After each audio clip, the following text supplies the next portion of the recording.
Hi there, this is Rev Lorena, the old sage from Celestial Time, coming to you from Toontown, Texas.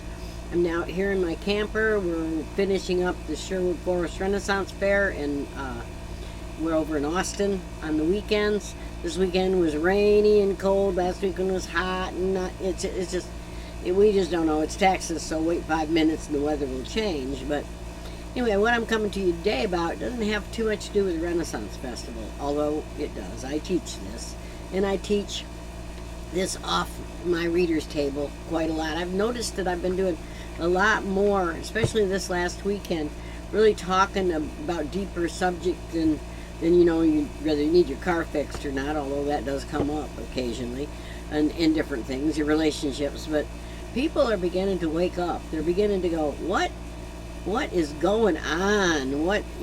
They might hear snippets from, the YouTube or something talking about the ascension, or talking about aliens landing, or talking about, doomsday prediction, all kinds of things. We got this war happening that, one timeline, I don't know, timelines kind of make sense to me. One timeline could be, I think there are possibilities, future possibilities. Could be, something happens and Iran gets a nuclear weapon from somebody. I'm sure there's a few people out there that would be that dumb.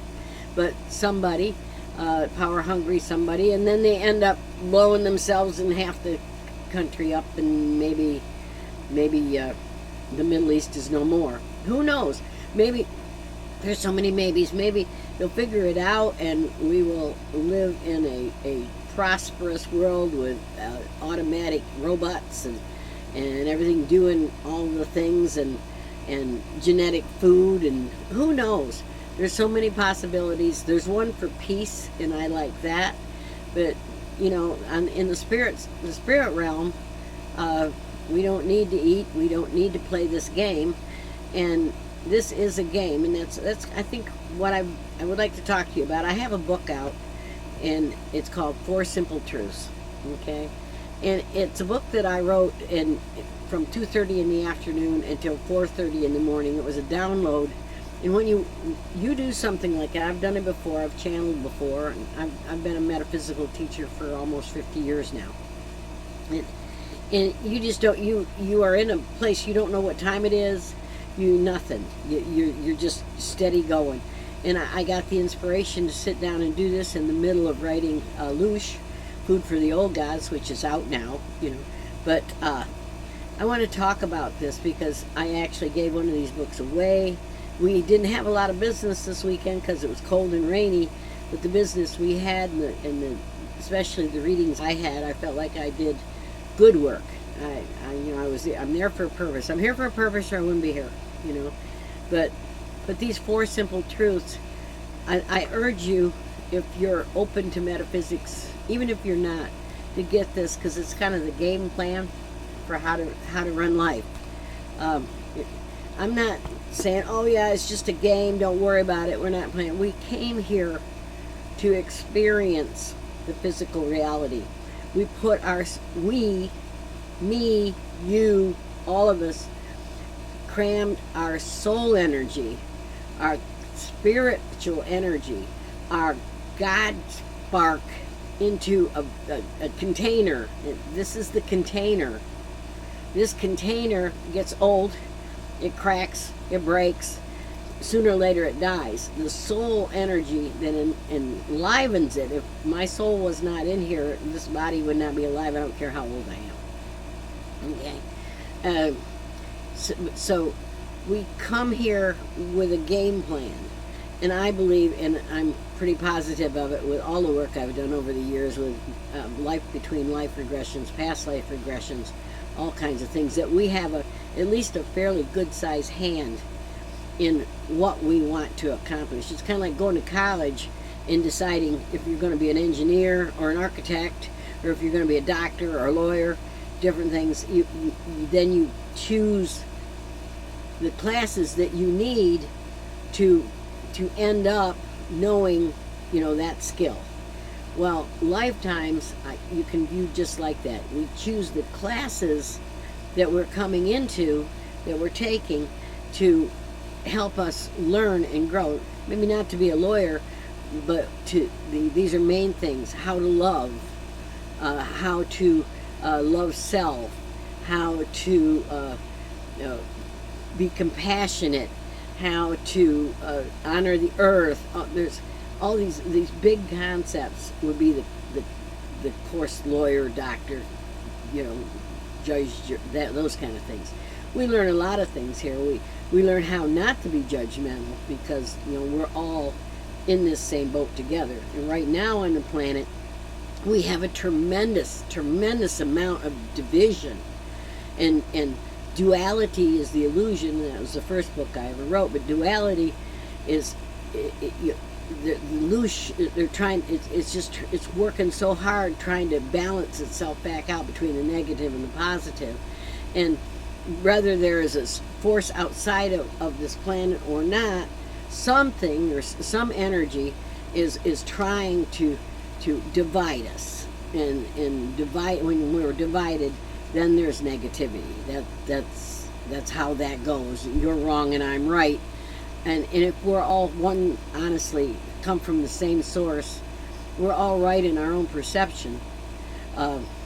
Religions, if you dig deep enough into any religion, you'll see it's got a lot of the very same roots. We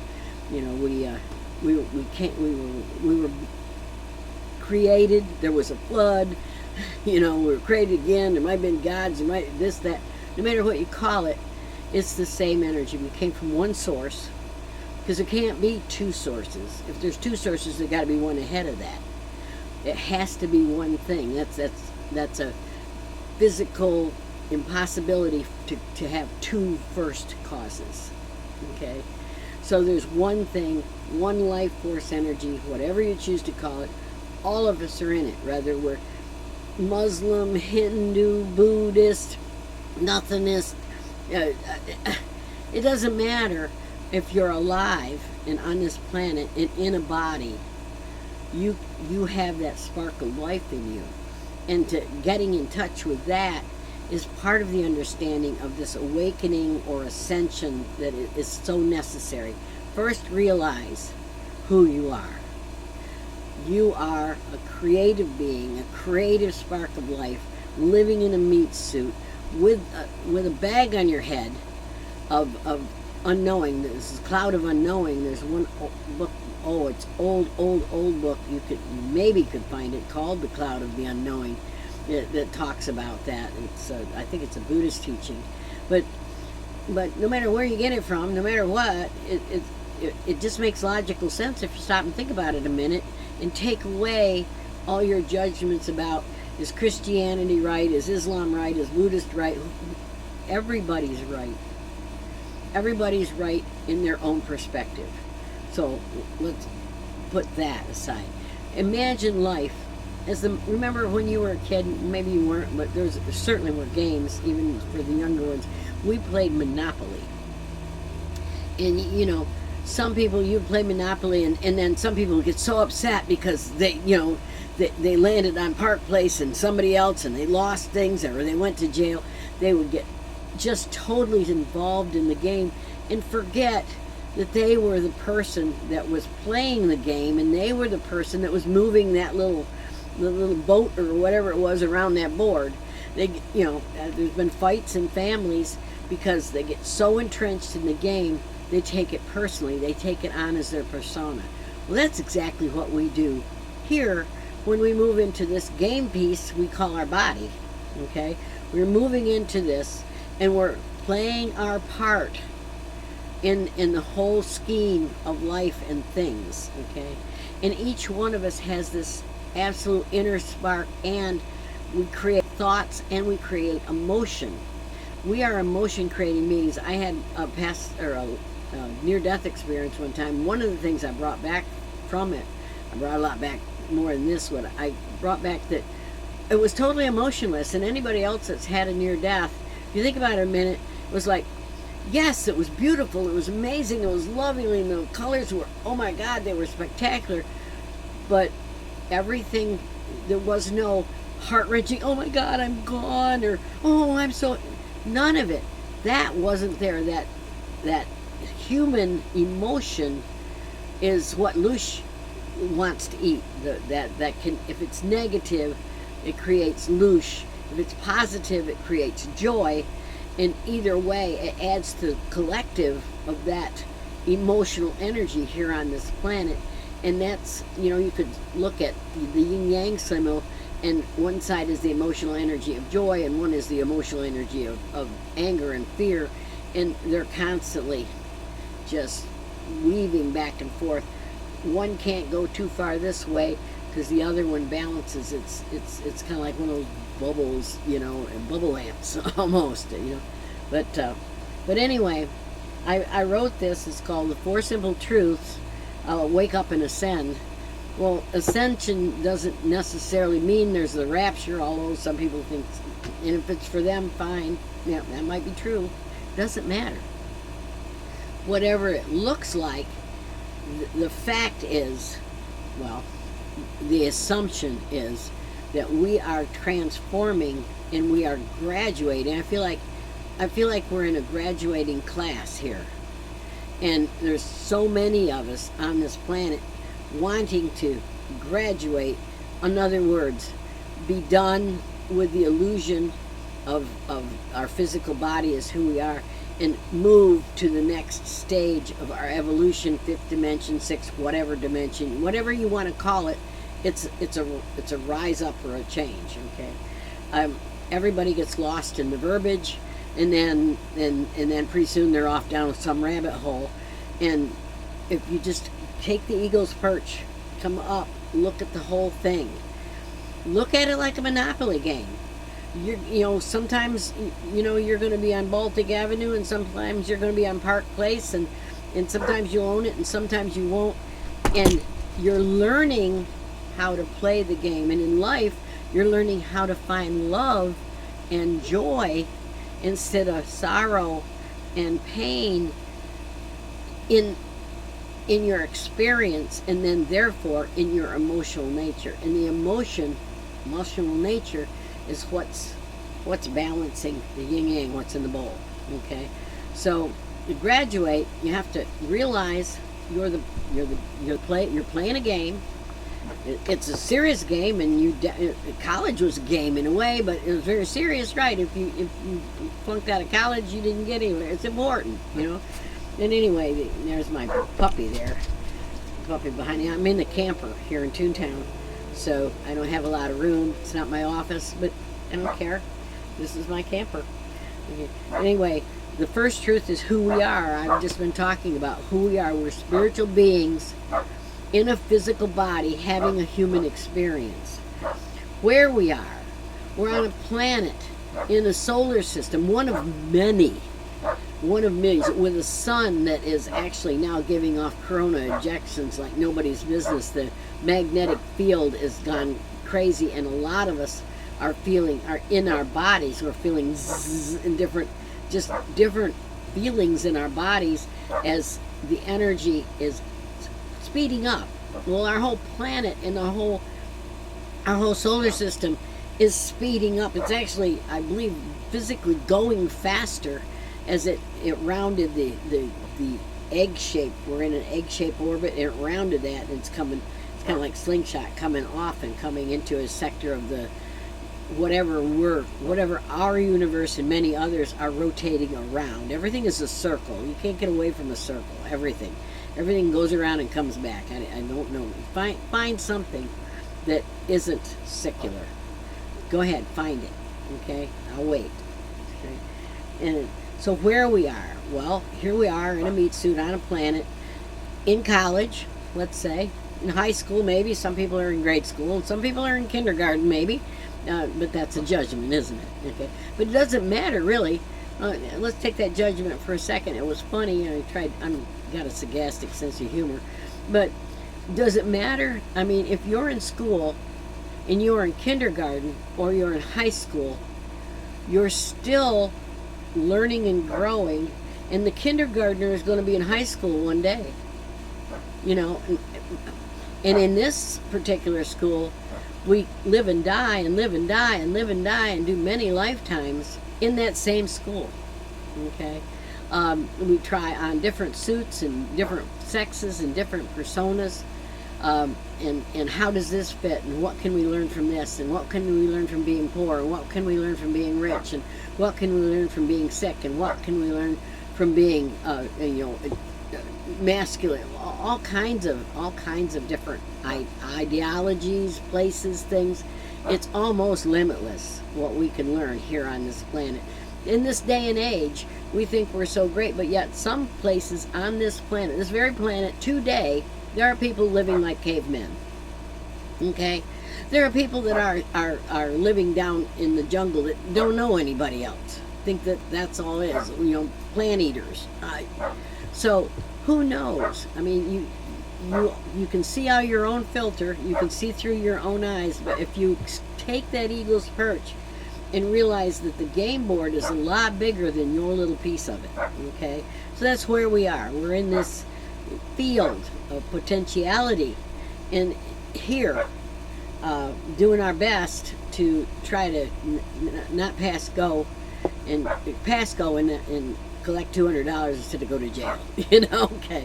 Okay. And then the rules of this game. Now the rules of the game, that gets a little bit tricky, because you got to know the rules in order to play the game, right? I mean, you can't jump over your partner's marble if you're playing marbles. There's different things that we have to know, and I'm going to go right there to that, the yin yang.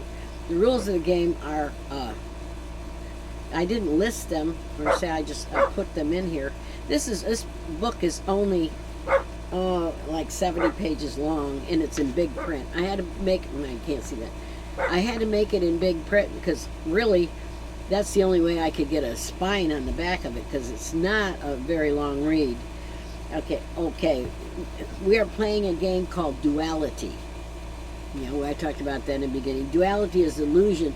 The denseness of this third dimension makes us forget. That's part of the rules. You cannot remember. We do a little bit, the older souls, or maybe not just the older souls, but we do remember our past life. Like when you meet somebody and you're like, I know that person. I know them, or deja vu. We could be remembering we've been here before, because we have had the old souls have had multitudes of lifetimes here, and it does bleed through. Okay, and then there's learning to be intuitive and listen to those, and the more you listen to your inner knowing, your inner voice, the louder it gets. Okay. You have to remember it's a game and not reality, but you don't when you start out. And when you're young, survival is the first thing. That's the first order in this game. In the physical world, you have to eat. In the non-physical world, you don't have to eat. I've talked to spirit that's like really enjoyed a good steak, and they can imagine it, but they can't taste it. But they can imagine they can taste it. Well, here we're imagining it and tasting it. Okay. So the physical body has its positives and negatives. On the spiritual world, you can love unconditionally, but you can't really have sex. Okay? There is one school of thought that says we were spirit, and we looked at the animals and we'd like to experience that. Let's go and get into that animal body and see how that works.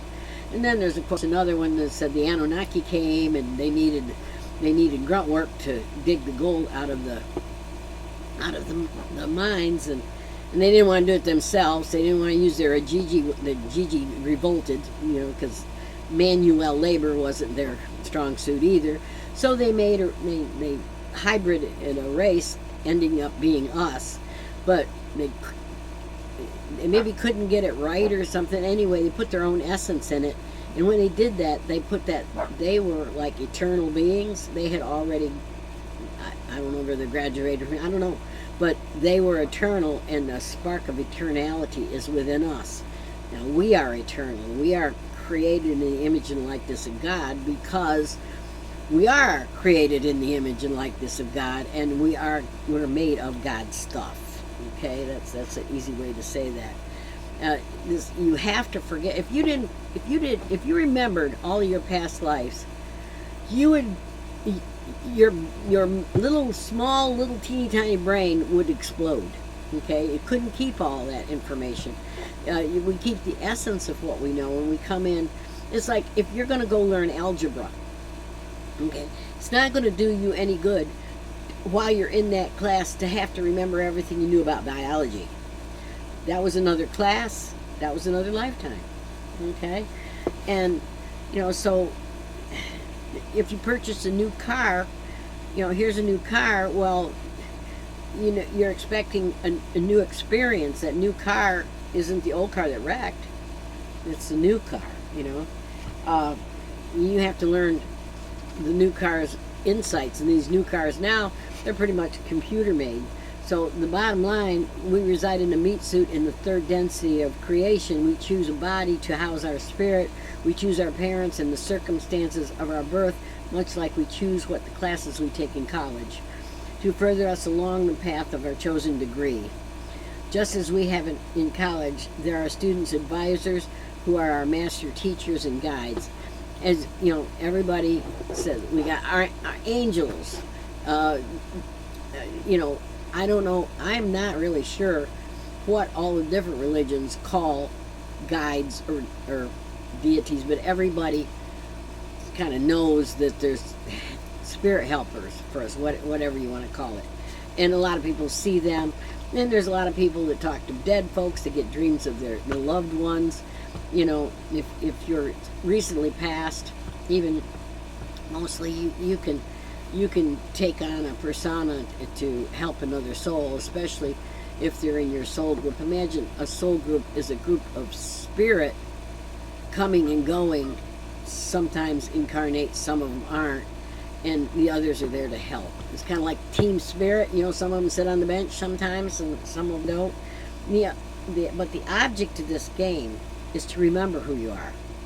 The object of winning the game, the reality is that there really is not a winning team. We're all going to win this game. Many of us waking up and wanting to know this kind of stuff. I wanted to know this kind of stuff since I was a small child, and I was born in the late 40s. Okay, so I'm what Dolores Cannon calls one of the first waves in, and I've been studying metaphysics for years. I actually, the only thing that I could get my hands on when I was young and I was having my kids, I was 17 when I first kind of started really getting into this, and by the time in 1971 I graduated as a certified astrologer, because astrology was what I could study, and actually they even gave me the course when they saw my chart, but and I thought that was grand of it. That's just spirit working, because we had no money at that time. $30 a week was what we were getting paid to work on the farm, and I was pregnant with my first child. And well, by the time I graduated, I already had my fourth. I had all my children. I had my fourth child at 70, when 1970. So yeah, I've been doing this for a minute. I've been in Colorado. I've channeled with the White Eagle group. I love the White Eagle teachings. There's a White Eagle Center down here in Texas. They are older. That religion, it's misconstruing, but I think it's meant that way. That's older than Hinduism. And Hinduism is double digits, triple digits, thousands of years old. So, but anyway, winning this game is becoming aware that you're in a game, and becoming aware that you can choose how you feel. You can choose your emotion, and you can choose what emotion to give out, and you can start working on not being triggered into the negative emotion, not being triggered by events. Why is that triggering me? So that I generate this negative emotion, and I feel afraid, or I feel angry, or I'm upset in traffic, or I'm this, or I'm that. Anything. What's that trigger, and how to back away and just look at it, and then choose. Do you really want to expend that negative energy and feed that dragon, feed that negative side, or do you want to sit in peace and quiet and get back in your center, and then find joy and meditation, and feed the positive side, and ultimately live in a more positive environment, because if you're expecting nirvana, you will find it. If you're expecting Armageddon, you'll find that too. It depends. What do you choose? Because there's soul groups going in both directions. I had a vision one time. I was standing at a piece of land that jutted. It kind of looks like the piece of land on the Hormuz Strait. I just thought of that. I saw that piece. I was standing on that piece of land, and water was going both sides. So I guess that wouldn't be the Hormuz Strait, because that all water goes one way. But anyway, it was this, water was green souls. It was a river of souls, and I was like directing traffic, and one group was going this way, and one group was going this way, and it was okay either way. No judgment. It was if you would like to experience more of the physical. If you're in kindergarten graduating to 8th grade, that's the way you go. If you're a senior and getting ready to go to college or to higher realms, that's the way you go. No judgment, because it's just like judging a 2-year-old or a 5-year-old against an 18-year-old high school graduate to a kindergartner. There is no room for judgment, because there's no way to judge that. This is where they are, and this is where they are, and it's all right. It's all perfect. It's all good. Okay.